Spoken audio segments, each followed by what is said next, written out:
ये है Himanshu. Himanshu standard 9th में पढ़ता है और हिमांशु को पता है कि उसका हाइट है 5 फीट का, क्योंकि हिमांशु के घर में इस तरह का एक फुट स्केल बना हुआ है। वहाँ पर बीच बीच में हिमांशु जाके अपना हाइट नापता है। तो अभी हिमांशु का हाइट 5 फीट का है, ये हिमांशु को पता है। आज हिमांशु एक फॉर्म भरने वाला है जिस फॉर्म में उसकी हाइट पूछी गई है, लेकिन वहाँ पर कहा गया कि सेंटीमीटर में हाइट कितनी है ये वहाँ पर मेंशन करना है। अब हिमांशु टेंशन में पड़ गया, तो हिमांशु के किसी दोस्त ने कहा, देखो तुम्हें तो पता है कि 5 फीट का मतलब होता है 12 से मल्टीप्लाई कर दो, 12 से मल्टीप्लाई कर दो तो इतना इंच बनता है, मतलब 60 इंचेस बनता है। 5 इंटू 12 60 इंचेस। तो 60 इंचेस को तुम एक काम करो, सेंटीमीटर में कन्वर्ट कर लो, ऑनलाइन कैलकुलेटर यूज़ करो और उसे कन्वर्ट कर लो।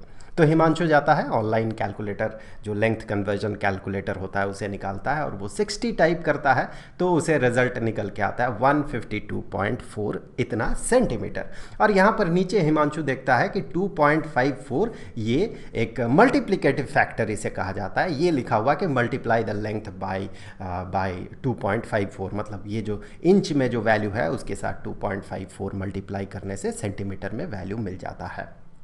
तो आज हिमांशु ये सीखा कि अगर इंच में कोई वैल्यू हो तो उसके साथ 2.54 मल्टीप्लाई कर देने से जो वैल्यू निकल के आता है वो सेंटीमीटर में उसी लेंथ का वैल्यू है।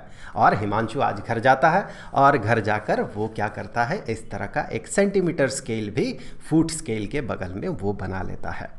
तो हिमांशु थोड़ी देर पहले हिमांशु ने जो किया उसे यूनिट कन्वर्जन कहा जाता है।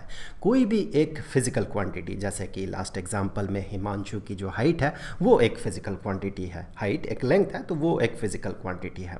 तो कोई भी एक फिजिकल क्वांटिटी उसे मेज़र करने के लिए अलग अलग यूनिट में उसे मेज़र किया जा सकता है।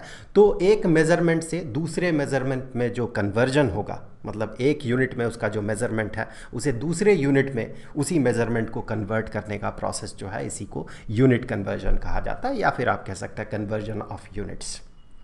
और यहाँ पर एक मल्टीप्लिकेटिव कन्वर्जन फैक्टर को यूज़ किया जाता है। जैसे कि लास्ट केस में हिमांशु ने क्या किया था, 60 इंचेस। वैसे तो उसने ऑनलाइन कैलकुलेटर यूज़ किया था, वैसे आज के बाद अगर हिमांशु को ऐसे सिचुएशन फेस करना पड़े तो हिमांशु को पता है क्या करना है। उसे पता है कि 2.54 से मल्टीप्लाई कर देने से इंच वैल्यू सेंटीमीटर में कन्वर्ट हो जाएगा। तो यहाँ पर ये जो 2.54 है इसी को मल्टीप्लिकेटिव कन्वर्जन फैक्टर कहा जाएगा। इस केस में इंच टू सेंटीमीटर कन्वर्जन में 2.54 ये मल्टीप्लिकेटिव फैक्टर है। एक बहुत ही इंटरेस्टिंग और बहुत ही पॉपुलर यूनिट कन्वर्जन मेथड जो है उसे कहा जाता है यूनिटी ब्रैकेट मेथड। आज के इस वीडियो में हम लोग यूनिट कन्वर्जन की जो बात करेंगे, हम लोग यूनिटी ब्रैकेट मेथड से ही यूनिट कन्वर्जन करेंगे। चलिए देखते हैं ये यूनिटी ब्रैकेट मेथड क्या है। वैसे तो पढ़ के ठीक पूरी तरह से समझने से बेहतर होगा प्रैक्टिकली अगर हम इसे इम्प्लीमेंट करते हुए इसे समझें। वैसे यूनिटी ब्रैकेट मेथड में हम कुछ मल्टीप्लाई करते हैं, वो जो मल्टीप्लिकेटिव फैक्टर था उसी तरह से कुछ मल्टीप्लाई करते हैं। वहाँ पर क्या होता है कि डिनोमिनेटर और न्यूमरेटर में दो अलग अलग यूनिट्स होता है, लेकिन दोनों का जो वैल्यू है वो वैल्यू सेम होता है। चलिए ये थोड़ी देर में जब हम लोग इन प्रॉब्लम्स को सॉल्व करेंगे तो यहाँ से आप समझ जाएंगे। वैसे ये जो पहला क्वेश्चन है ये बहुत ही ईजी क्वेश्चन है, ये जस्ट प्रैक्टिस शुरुआत करने के लिए इतना ईजी क्वेश्चन है। आगे ये जो क्वेश्चन है थोड़ा सा कॉम्प्लिकेटेड होगा। तो यहाँ पर क्या करना है, 375 सेंटीमीटर इसे मीटर में कन्वर्ट करना है, मतलब कितना मीटर होगा इसमें इसे कन्वर्ट करना है। वैसे तो आपको पता है ये बहुत ही आसान है, क्योंकि एक मीटर और सेंटीमीटर दोनों सेम फैमिली का है, तो इसीलिए ये जो है ये मल्टीप्लिकेटिव फैक्टर हमेशा 10 के पावर में ही होता है, या तो पॉजिटिव पावर या फिर नेगेटिव पावर, जो भी हो ये कन्वर्जन बड़ा आसान होता है। ये आसान कन्वर्जन से हम लोग सबसे पहले समझेंगे कि यूनिटी ब्रैकेट मेथड क्या है, एग्जैक्टली क्या है, फिर आगे देखेंगे कि उस मेथड से कितना कॉम्प्लिकेटेड सिचुएशन को कितने आसानी से सॉल्व किया जा सकता है। यहाँ पर 375 सेंटीमीटर दिया गया है। 375 यूनिट देखे क्या है, सेंटीमीटर में यूनिट है। इसे हमें मीटर में कन्वर्ट करना है, मतलब इस यूनिट में यहाँ पर सेंटीमीटर के जगह समहाउ मीटर को इंट्रोड्यूस करना है। तो देखिए किसी भी वैल्यू को हम 1 से तो मल्टीप्लाई कर ही सकते हैं, इसमें तो कोई फ़र्क नहीं पड़ता। किसी भी नंबर को अगर आप नंबर या वैल्यू को आप अगर 1 से मल्टीप्लाई करें तो उसमें कोई चेंज नहीं आता है, तो हम 1 से मल्टीप्लाई कर ही सकते हैं।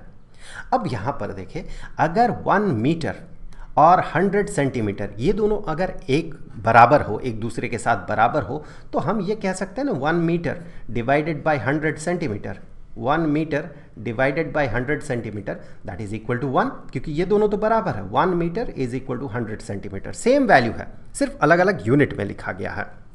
तो चूंकि ये दोनों बराबर है, सो एक से दूसरे को डिवाइड करने से आंसर हमें 1 ही मिलेगा। सिमिलरली हम ये भी कह सकते हैं कि 100 centimetre divided by 1 metre is equal to 1। तो इस 1 की जगह या तो हम इस फैक्टर को या फिर इस फ्रैक्शन को, दोनों फ्रैक्शंस में से किसी एक फ्रैक्शन को हम यहाँ पर यूज़ कर सकते हैं। देखिए कौन हमारे टारगेट को फुलफिल करेगा। यूनिट में यहाँ पर सेंटीमीटर के जगह मीटर लाना होगा। तो अगर हम दूसरे वाले को यूज़ करते हैं तो देखिए न्यूमरेटर में ये जो सेंटीमीटर एक है और 1 के जगह अगर हम इसे यहाँ पर अप्लाई करते हैं या पुट करते हैं तो देखिए न्यूमरेटर में फिर से सेंटीमीटर आएगा और डिनोमिनेटर में मीटर चला जाएगा। तो ये तो किसी काम का है नहीं, तो हम इसे यूज़ करेंगे, 1 के जगह हम इसे यूज़ करेंगे। तो फिर इसी चीज़ को हम ऐसे लिख सकते हैं 375 सेंटीमीटर इंटू 1 के जगह पे हम लिख सकते हैं 1 मीटर डिवाइडेड बाय 100 सेंटीमीटर। तो देखिए ये सेंटीमीटर और ये सेंटीमीटर कैंसिल हो गया और यूनिट के तौर पे हमारे पास बचा हुआ है मीटर।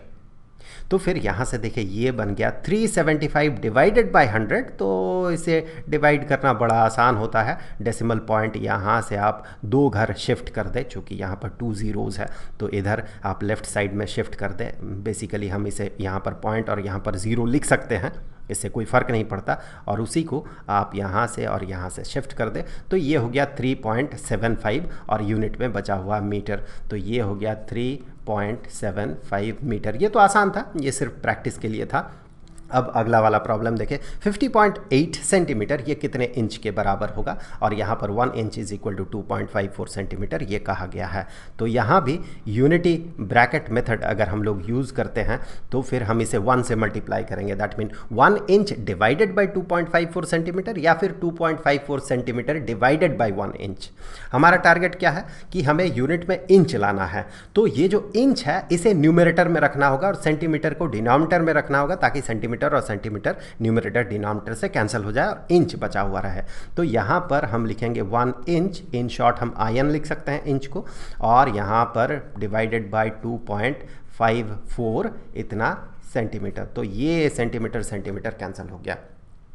अब देखिए यहाँ पर ये हमें इसे यहाँ से हम 2 ज़ीरोज़ यहाँ पर मतलब 100 मल्टीप्लाई करेंगे, ये पॉइंट हटाएंगे तो, और ये डेसिमल पॉइंट हटाएंगे तो डिनोमिनेटर में 10 आ जाएगा। वेल इसे पहले काटते हैं।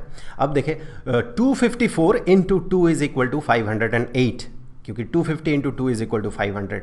सो यहाँ से ये हो गया 2 और ये बन गया 20, ये बन गया 20, यहाँ से ये 10 और 2 20, और यूनिट के तौर पे देखें इंच बचा हुआ है तो 20 इंचेस। तो यहाँ पर ये हो गया 20 इंचेस। नेक्स्ट क्वेश्चन की तरफ बढ़ते हैं। यहाँ पर कहा गया 762 सेंटीमीटर कितना फीट के बराबर होगा। तो यहाँ पर 2 तरह का हमें फ्रैक्शन यूज़ करना होगा, क्योंकि जो गिवन टर्म है, जो गिवन वैल्यूज़ है, जो भी दिया गया है उसमें इंच और सेंटीमीटर के बीच कन्वर्जन है यहाँ पर, और यहाँ पर फुट और इंच के बीच कन्वर्जन है। तो हम 2 बार यहाँ पर उसे यूज़ करेंगे, वो जो फ्रैक्शन है उसे 2 बार यूज़ करेंगे। आप वीडियो को पॉज करके इसे सॉल्व करने की कोशिश कीजिए। चलिए, कोशिश किया आपने? चलिए 762 सेंटीमीटर हमारा टारगेट है फुट जाने का। सेंटीमीटर को यहाँ से हटाना है और हमें फुट तक पहुँचना है। तो सेंटीमीटर को हटाने के लिए हम इस स्टेटमेंट को सबसे पहले यूज़ करेंगे।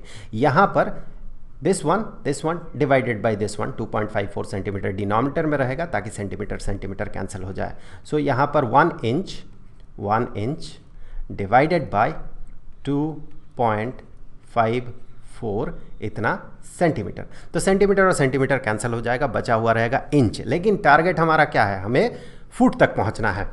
तो अब इस इंच को कैंसिल करना है समहाउ, और यहाँ पर फुट को लाना है। तो मैं यहाँ सबसे पहले इसे कैंसिल कर ही दूँ। तो इंच को हटाना है, तो यहाँ से ये जो रिलेशन है, इस रिलेशन को अब हम यूज़ करेंगे, फिर से 1 से मल्टीप्लाई करेंगे। इस बार 1 फुट जो है इसे हम न्यूमरेटर में रखेंगे, और जो कि 12 इंचेस के बराबर है, उस 12 इंच को हम नीचे रखेंगे। अब देखें ये इंच और ये इंच कैंसिल हो गया। अब यहाँ से देखें ये डेसिमल पॉइंट हटाएंगे तो हमें न्यूमरेटर में 100 मल्टीप्लाई करना होगा यहाँ से। अब देखें यहाँ हम लोग कह सकते हैं कि 3 से अगर हम मल्टीप्लाई करें, 3 से, दिस वन मल्टीप्लाइड विथ 3, तो फिर हमें मिलेगा 762। और यहाँ से 3 इंटू 4 इज इक्वल टू 12 और 4 इंटू 25 न्यूमरेटर में है ये 25 इज इक्वल टू 100। तो देखें यूनिट के तौर पे हमारे पास बचा हुआ है फुट और ये 25, तो आंसर हो गया 25 फीट। आगे बढ़ते हैं नेक्स्ट क्वेश्चन की तरफ। 72 किलोमीटर पर आवर कितना मीटर पर सेकंड के बराबर है? दोनों स्पीड का यूनिट है, kilometre per hour, metre per second. Okay, आप कोशिश कीजिए इसे। 72 किलोमीटर पर आवर, तो हम लिख सकते हैं kilometre divided by hour, 1 kilometre divided by hour. ये पर आवर का मतलब ही यही होता है, किलोमीटर न्यूमरेटर में और आवर जो है ये डिनोमिनेटर में है। हमारा टारगेट क्या है? हमारा टारगेट ये है कि किलोमीटर के जगह मीटर आ जाए और आवर के जगह पे सेकंड आ जाए। ठीक है, तो यहाँ पर यूनिटी ब्रैकेट मेथड भी आप लगा सकते हैं, लेकिन यहाँ पर सिंपल अगर आप पुट कर दे वैल्यू तो भी यहाँ पर चल जाएगा। यहाँ 1 किलोमीटर के जगह पे 1000 मीटर और 1 आवर मतलब 1 घंटा के जगह पे 3600 इतना सेकंड, क्योंकि 3600 सेकंड में 1 घंटा होता है। तो आप इस तरह से भी इसे अप्रोच कर सकते हैं कि 72 किलोमीटर के जगह 1 kilometre is equal to 1000 metre, यहाँ पर मैं मल्टीप्लिकेशन दे दूँ, और यहाँ पर 1 आवर के जगह 3600 इतना सेकंड। तो यहाँ पर देखिए किलोमीटर के जगह मीटर आ गया, आवर के जगह सेकंड आ गया। इस तरह से भी आप इसे अप्रोच कर सकते हैं। वैसे आप यूनिटी ब्रैकेट मेथड भी अप्लाई कर सकते हैं कि यहाँ पर 72 हो गया और न्यूमरेटर में किलोमीटर है, तो चूँकि 1 kilometre is equal to 1000 metre और फिर 1 आवर इज इक्वल टू 3600 इतना सेकंड। तो यहाँ से किलोमीटर न्यूमरेटर में है तो किलोमीटर के जगह पे मीटर लाना है, तो इसी को हम कहेंगे कि इतना किलोमीटर पर आवर। ये यूनिट तो है ही, इसे 1 से मल्टीप्लाई करेंगे। इस किलोमीटर को हमें हटाना है तो मैं ये मल्टीप्लिकेशन हटा दूँ यहाँ से। सो इस किलोमीटर को हटाना है, सो यहाँ पर हम कहेंगे 1000 मीटर डिवाइडेड बाय 1 किलोमीटर। हम यूनिटी ब्रैकेट मेथड यूज़ कर रहे हैं, यहाँ पर हमने डायरेक्टली वैल्यू पुट किया था। और यहाँ पर आवर को हटाना है तो आवर न्यूमरेटर में चला जाएगा 1 आवर और डिनोमिनेटर में 3600 सेकंड। तो ये देखें किलोमीटर किलोमीटर कैंसिल हो गया और ये आवर कैंसिल हो गया। तो सेम सिचुएशन में हम पहुँचे यहाँ पर भी।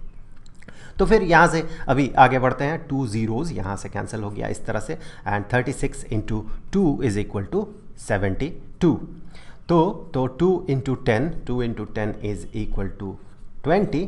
और यहाँ पर आप देखें यूनिट के तौर पे बचा हुआ है मीटर न्यूमरेटर में और सेकंड जो है डिनोमिनेटर में बचा हुआ है। सो मीटर पर सेकंड, सो 20 मीटर पर सेकंड इसका आंसर है। आगे बढ़ते हैं। यहाँ पर देखें कहा गया है कि 1000 डाइन फोर्स का एक यूनिट है, वैसे न्यूटन भी फोर्स का यूनिट है। दो अलग अलग सिस्टम में, एक CGS में और दूसरा SI में, इन दोनों का यूनिट है, फोर्स का यूनिट है। तो देखिए 1 डाइन होता है 1 ग्राम सेंटीमीटर पर सेकंड स्क्वायर्ड, मतलब एक ऐसा फोर्स जो कि 1 ग्राम के ऑब्जेक्ट पे अगर लगाया जाए तो उसमें 1 सेंटीमीटर पर सेकंड स्क्वायर्ड का एक्सेलरेशन होता है। अब 1 सेंटीमीटर पर सेकंड स्क्वायर्ड एक्सीलरेशन का एग्जैक्ट मतलब क्या है, ये तो आगे के चैप्टर्स में जब आप एक्सीलरेशन पढ़ेंगे, पहले तो आप वेलोसिटी पढ़ेंगे फिर एक्सीलरेशन पढ़ेंगे, उस समय ये क्लियर होगा। वैसे जो NCERT सीरीज़ है मोशन चैप्टर का, NCERT का मोशन चैप्टर का, उस सीरीज़ को आप देख सकते हैं। सो जो प्लेलिस्ट है उसका लिंक आपको डिस्क्रिप्शन बॉक्स में मिल जाएगा। वेल, तो इसे हमें न्यूटन में कन्वर्ट करना है, तो कहा गया 1000 डाइन, 1000 और डाइन के जगह पे हम लिख सकते हैं, इसे मल्टीप्लाई कर देते हैं और लिख सकते हैं 1 gram into 1 centimetre divided by 1 second का स्क्वायर डिवाइडेड बाय, क्योंकि ये पर सेकंड स्क्वायर है। या फिर अगर हम यहाँ पर यूनिटी ब्रैकेट मेथड यूज़ करेंगे तो मैं सिंपली यूनिट को लिख दूंगा। यहाँ पर अगर हम लोग यूनिटी ब्रैकेट मेथड यूज़ करते हैं तो ग्राम इंटू सेंटीमीटर न्यूमरेटर में और डिनोमिनेटर में सेकंड स्क्वायर। अब देखिए यहाँ से हमें क्या करना है, ग्राम के जगह पे किलोग्राम इंट्रोड्यूस करना है। तो हमें पता है कि 1 किलोग्राम इज इक्वल टू 1000 ग्राम। तो दोनों तो सेम क्वांटिटी हो गया, कैंसिल हो जाएगा दोनों। 1 kilogram divided by 1000 gram that is equal to 1, मतलब हमने 1 से मल्टीप्लाई कर दिया। वो ये जो 1000 डाइन है, इस 1000 डाइन को हमने 1 से मल्टीप्लाई किया। फिर एक बार 1 से मल्टीप्लाई करना होगा, क्योंकि यहाँ से ग्राम और ग्राम कैंसिल होगा और किलोग्राम बचा हुआ रहेगा। देखिए न्यूटन में यहाँ पर किलोग्राम है। अब सेंटीमीटर के जगह पे मीटर इंट्रोड्यूस करना है। तो हमें पता है कि 1 metre is equal to 100 centimetre. 1 metre is equal to 100 centimetre. तो यहाँ से सेंटीमीटर और सेंटीमीटर कैंसिल हो जाएगा और मीटर बचा हुआ रहेगा यूनिट के तौर पे। यहाँ से 1000 और ये 1000 कैंसिल हो जाएगा और यहाँ पर देखिए क्या बचा हुआ है, 1 डिवाइडेड बाय 100 इतना किलोग्राम मीटर पर सेकेंड स्क्वायर। सो यहाँ से देखिए किलोग्राम, मैं इसे थोड़ा सा राउंड कर दूँ, यहाँ पर एनसर्कल कर दूं, किलोग्राम मीटर और per second square. So kilogram metre per second square. और इसी चीज़ को हम लिख सकते हैं 0.01, 1 डिवाइडेड बाय 100 इज़ 0.01 और kilogram metre per second square, इसी का मतलब होता है न्यूटन। तो इतना न्यूटन, सो 0.01 न्यूटन। तो यहाँ से आप समझ सकते हैं 1 लाख डाइन में 100 इंटू 1000 इज 1 लाख हो गया। सो 1 लाख डाइन में 1 न्यूटन होता है। चलिए नेक्स्ट जो क्वेश्चन है, यहाँ दोनों ही जो है ये भी और ये भी दोनों ही एनर्जी या वर्क का यूनिट है। एक सीजीएस सिस्टम में है और दूसरा एसआई सिस्टम में है। तो यहाँ पर जो वैल्यूज़ है, एक अर्ग का मतलब क्या है वो यहाँ पर है और एक जूल का जो मीनिंग है वो यहाँ पर है। तो यहाँ पर मैं इसे सॉल्व नहीं करूँगा, ये आपका होमवर्क आप कह सकते हैं, ये है, आप खुद इसे सॉल्व करेंगे और इसका जो सोल्यूशन होगा ये मैं टेलीग्राम चैनल पे डाल दूँगा। क्लास 9th के लिए जो टेलीग्राम चैनल बना हुआ है आप लोगों के लिए, उस पर मैं डाल दूँगा और इस चैनल का लिंक आपको डिस्क्रिप्शन बॉक्स में मिल जाएगा। तो मुझे उम्मीद है कि वीडियो आपके लिए हेल्पफुल रहा होगा। अब अगले वीडियो में हम लोग बहुत ही एक इंटरेस्टिंग टॉपिक पे बात करेंगे जो कि है डायमेंशंस ऑफ फिजिकल क्वांटिटीज़। क्योंकि ये डायमेंशन जो है इसका नॉलेज अगर आपके पास रहे तो बहुत सारा फार्मूला जो हम लोग बनाते हैं और प्रॉब्लम जो सॉल्व करते हैं वो सही है या गलत है, इसे डायमेंशन से चेक किया जा सकता है। वैसे ये इस पे डिटेल्स में आप स्टैंडर्ड 11th में जाकर पढ़ेंगे। तो फिलहाल अगले वीडियो में इस पे हम लोग थोड़ा बहुत बात करेंगे। उस वीडियो का लिंक आपको यहाँ पर स्क्रीन पे मिल जाएगा। अब जाते जाते मैं आपको बता दूँ, units and measurement standard 9th के लिए इस चैप्टर के सारे वीडियोज़ का जो प्ले लिस्ट है उसका लिंक आपको नीचे डिस्क्रिप्शन बॉक्स में मिल जाएगा। तो मिलेंगे अगले वीडियो में, तब तक के लिए खुश रहें। Good bye.